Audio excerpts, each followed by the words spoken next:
Então, dando seguimento aqui, o ditongo são presença de uma vogal com a semivogal, não se divide, não se separa silabicamente, né? O ditongo, e nem eu tenho ditongo com a vogal sozinho, certo? Os ditongos, eles podem ser crescente ou decrescente. Leandro, como é essa ideia do crescente e do decrescente? Crescente já diz, eu vou do menor para o maior. Eu vou crescendo. Como? De criança para me tornar adulto. E decrescente é como se eu de adulto me tornasse criança. Aí eu vou do maior para o menor. O que é esse maior para o menor ou vice-versa? Lembram que eu falei da intensidade do som? Então, se você entendeu a intensidade do som, você vai ver que eu vou ter sempre um som menor crescendo para um som maior.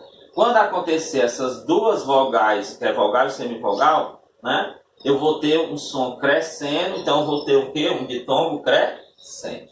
Quando eu tiver um som maior indo para um som menor, eu vou ter o ditongo decrescente. Vejam na palavra história. Na palavra história, vejam a dica que eu disse, o A é sempre o quê? Vogal. Ó. Então, se eu já sei que eles ficam na mesma sílaba, eu já vou identificar que o I é semivogal, né? O I é semivogal. Então, eu estou indo do quê? De um som menor para um som maior. Vejam o que é o decrescente. O A sempre é forte. Então, o som mais forte indo para o som mais fraco. Então, da vogal para a semivogal. Aí eu vou ter decrescente, tá?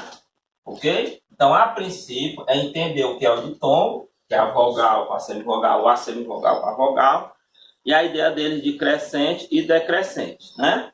Então, além da questão do crescente e decrescente, eu ainda tenho os ditongos orais e os ditongos nasais. Os ditongos orais, eles são de natureza oral, ou seja, quando eles acontecem, não passa nada pelo canal, pelo nariz, pela parte da nasalização, tá certo? Como em véu, né? Eu sempre fiz em concurso, fico lá pronunciando e fechando o nariz, véu, né? Não tem alteração. Nasal, de natureza nasal. Avião, avião. Aí você já sente que mudou o som. Mudou o som por quê? Porque parte deste som vai passar pelo nariz. Então, nós temos os ditongos orais e nasais de acordo com a passagem de som deles somente pela boca ou também pelo nariz. E o tritongo é o encontro de uma semivogal, uma vogal e uma semivogal. Quem é que vai estar dando apoio a essa semivogal e semivogal? A vogal. Por quê? Porque ela é intensa, ela é forte. Então, o tritongo acontece em algumas situações de encontros vocais, aonde tem uma vogal apoiando duas semivogais aqui, dois sonzinhos fracos. Tá certo?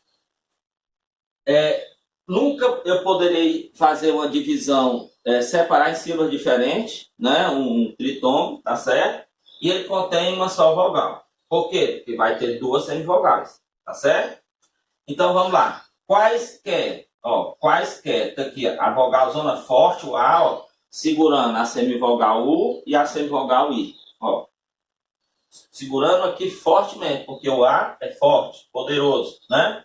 Do mesmo jeito, Uruguai, tá certo? Então sempre que a gente tiver esse fenômeno, nós vamos chamar de tritongo, beleza? Os encontros consonantais, né? Os encontros consonantais é um encontro que é o agrupamento de duas ou mais consoantes. Encontro consonantal, tá dizendo? Encontro de consoantes, tá? Sem vogal intermediária, né? Desde que não constituam dígrafo. Podem ocorrer na mesma sílaba ou não. Ou seja, vamos por parte. Agrupamento de duas ou mais consoantes. Não vai ter entre essas consoantes uma vogal e jamais eu vou ter que... Eu não posso confundir encontro consonantal com dígrafo. Por que, Leandro? Porque o dígrafo, as duas consoantes se encontram e elas têm um único som. No encontro consonantal, essas duas consoantes se encontram, mas cada um tem a sua distinção de som. Tá ok? E podem ocorrer na mesma sílaba ou não. Como em advogado, o D com o V, ou como clamor, o C com o L. Vai ficar na mesma sílaba. Advogado ficariam, né, as duas consoantes em sílaba separada. Vamos ver mais algumas considerações sobre os encontros consonantais, né? Eles são chamados de perfeitos quando eu tenho uma consoante, né? Quando eu tenho uma consoante mais um L ou um R, né, geralmente, são encontros pertencentes a uma mesma sílaba. O quê? Mais claro, como é que é? É quando essas duas consoantes elas se encontram e elas permanecem na mesma sílaba. Então, são encontros consonantais perfeitos. Prato, placa, broche, blusa, treino, tá?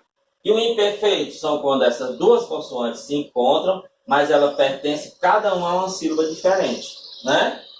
Como em abdicar, foi o que eu disse agora há pouco de advogado. Subsolo, que é advogado já bem aqui, né? Então, nós temos os encontros consonantais perfeitos e imperfeitos. E não se esqueçam, o encontro consonantal não é dígrafo. Cada um é um fenômeno diferente, tá? Então, tipo de encontros consonantais. Há grupos consonantais inseparáveis que surgem no início dos vocábulos, né, como pneumonia, psicose, né, gnomo. Então, os encontros, né, GN, MN, PN, PS, então, não são muito comuns. Quando iniciais são inseparáveis, né? Quando mediais criam uma pronúncia mais difícil, né, como dígano, acto, né? Aí vejam que eles já ficam mais separados, certo?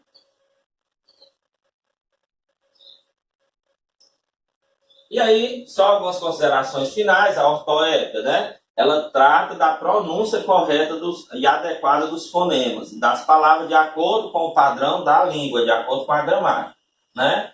Cacoépica é quando acontece o erro de pronúncia segundo a norma culta, né? Que é o que já tem bem aqui, tá? Então, ortoépica é a pronúncia correta, cacoépica já é a pronúncia errada dentro da norma culta, certo?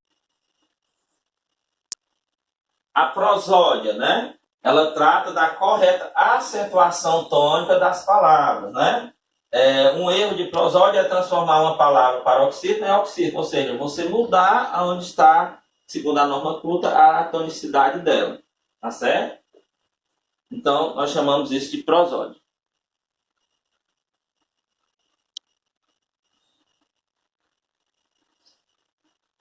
Leandro, muito bonito, tudo que você colocou, mas na prática como isso pode acontecer, né? E o que isso vai implicar em alguma coisa para mim? Então, eu peguei só um exemplo aqui para contextualizar melhor como essa questão dos sons são importantes. Então, nós temos aqui um trecho da música Cálice, né, do Chico Buarque de Holanda, foi uma música dos anos 60, e aí naquele período nós vivíamos, as pessoas viviam, nós não, que eu não tinha nascido, né, do regime aí fechado, né, nós tínhamos o regime militar na época. Então todas as músicas passavam por censuras, né? Então elas só poderiam ser colocadas ao público mediante uma análise do sistema governamental na época, que era o regime militar, e aí jamais poderia estar criticando o sistema militar, tudo isso, né, o sistema de governo. Então, o Chico Buarque, muito conhecedor também de língua portuguesa, né? Ele fez essa música e ela passou no crivo, né? Que é o crivo, a censura. E aí, justamente, ele se apegou na questão da fonologia e da fonética, para poder transmitir a mensagem que ele queria de acordo com os padrões que ele queria para a mensagem que ele queria. Então, no refrão dessa música, diz: Pai, afasta de mim este cálice, Pai. Afasta de mim esse cálice. Afaste de mim esse cálice de vinho tinto de sangue, né? Então vejam só. Mas o que é mesmo que cálice ele está falando? É o cálice lá onde se coloca o vinho, né? Na cerimônia religiosa, na questão bíblica, né? Será que era esse mesmo? Ou ele estava falando disso aqui?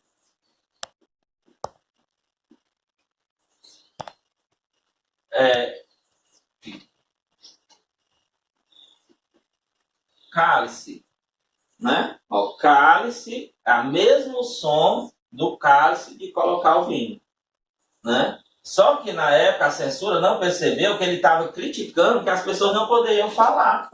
Era altamente proibido falar mal de algo, né?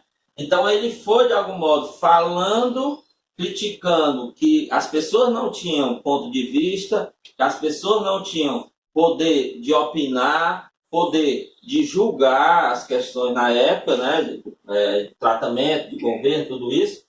E ele usou a questão fonética aqui, a questão fonológica. Fonética não fonológica, né? Porque você vê que tanto a crítica dele, cálice, tem o mesmo som do cálice que se coloca o vinho, né? E esse, ó, ele ainda. Por que que esse Leandro tá inventando alguma coisa? Olha aqui, de vinho tinto de sangue, né? Este vinho tinto de sangue, este sangue é o sangue dos oprimidos na época. Era o sofrimento, né? E aí a música toda ele vai falar dentro disso. E ele falou de uma forma em que os militares da época da censura não perceberam isso, mas através da questão fonológica aqui. Então, meu povo, isso era o que a gente tinha para trazer para vocês, né? E vamos complementar essa aula com acentuação gráfica na quinta-feira, né? Já atualizando com o acordo ortográfico, tá? Amanhã nós vamos estar trabalhando mais com as crianças aí de 9, 10 anos, tá? Com questão de compreensão e interpretação de texto. Um abraço, cuidem-se bem, permaneçam em casa.